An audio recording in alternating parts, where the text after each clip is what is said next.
Motivational interviewing is a counseling technique used and researched widely for more than 3 decades.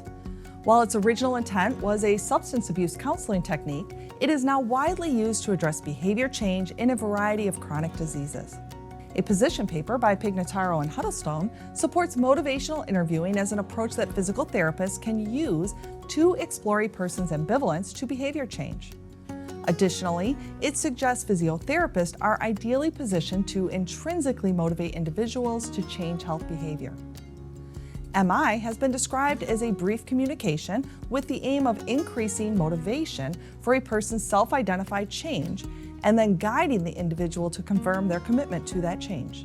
This technique may be a useful adjunct to encouraging an individual to articulate a perceived benefit of the identified behavior change, to express ways in which the change will positively impact their life, and it may move an individual towards resolving issues of non-action towards positive health behaviors. An important key to success with this approach is to remain non-judgmental throughout the interaction. This means the therapist needs to be respectful of the person's behavioral, social, and environmental factors that may impact their decisions and choices. Lecturing, scolding, shaming, and confrontation should be avoided. The health professional must resist the expert role, as human nature resists being coerced and told what to do. Motivational interviewing sessions are brief and last only 5 to 10 minutes. While each session is individualized based on the ideas generated by the person related to what is important to them and how they can address a given behavior change, there are 10 steps that are helpful in guiding the flow of the interaction.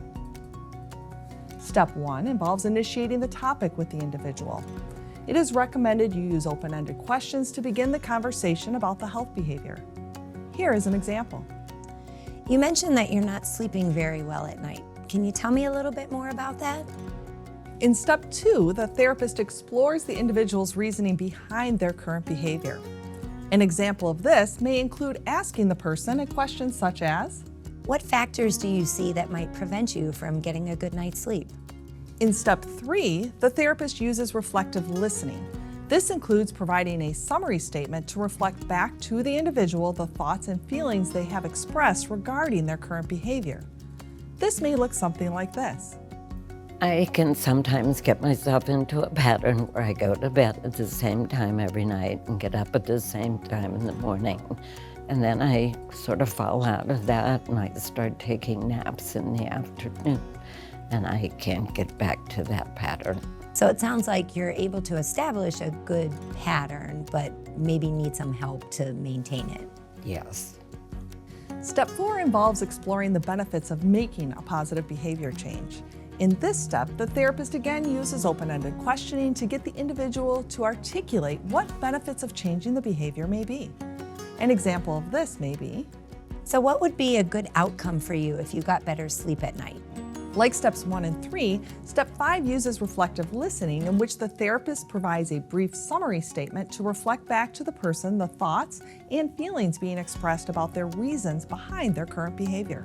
I know I wouldn't nap in the afternoon if I didn't sit down and start watching TV. So you're noticing that watching TV is a catalyst to you falling asleep.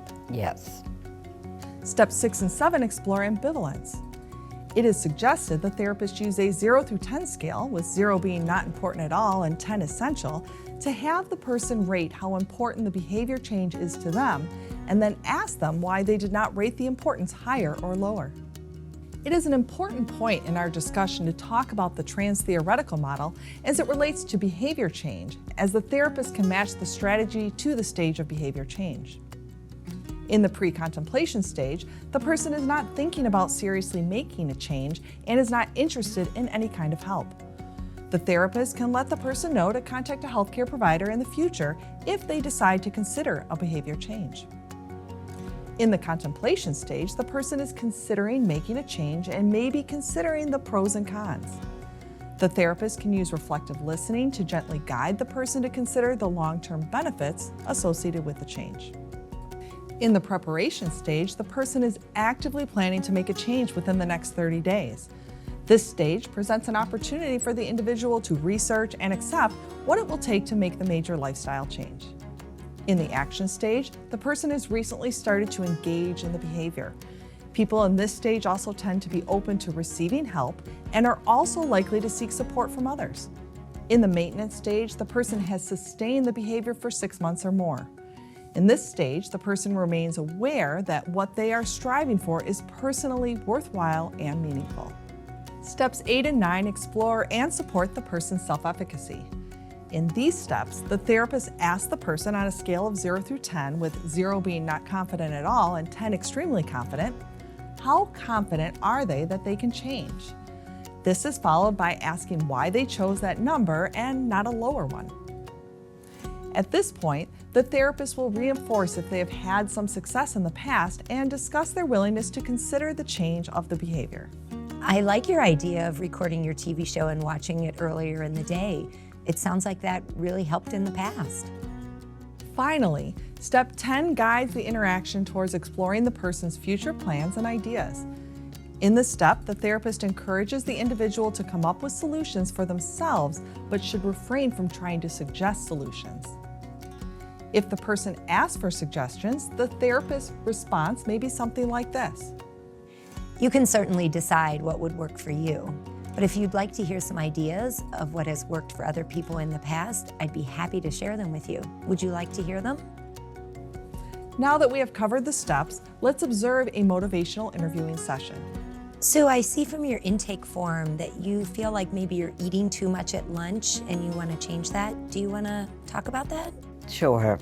I usually stand at my counter and I have a smoothie and a small bowl of salted almonds. I read while I'm eating. And sometimes if I haven't gotten to the end of the chapter, then I fill that bowl up again and I think I'm eating too many of those almonds. Oh, okay. So what I hear you saying is that you think it's your lack of paying attention that is making you eat a little bit more. Exactly. Okay. What do you think some benefits would be for you if maybe you changed what you ate at lunch and maybe didn't eat so much of those almonds? I know that salt is not good for my blood pressure, and I'm now on a blood pressure medication, so possibly if I eliminated some of that, it would help. Okay, well, you're very educated on knowing that salt has a negative impact on your blood pressure, so that's great. We're gonna talk about how important it is for you to maybe make this change. And on a 0 to 10 scale, where 0 is, it wouldn't be important at all to you, and a 10 would be that it would be really important for you. Where would you put yourself on that scale about making this kind of change? I would say a 7. Okay, so why do you say a 7 and not a lower number? I just started my blood pressure medication, and if I could do anything to help get off of it, that would be great. Yeah, good thinking.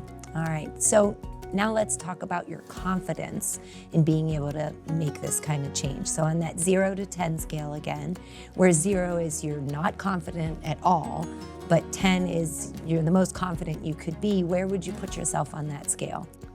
I think I'm a 7 on that too. Why did you say a 7 and not a lower number? I'm confident because it seems like all I have to do is pay attention. Okay. So do you have any plans in the future that you could have, like future plans of things that you think you might be able to change to help make this happen? Yes, I could stop reading while I'm eating or find a book with shorter chapters.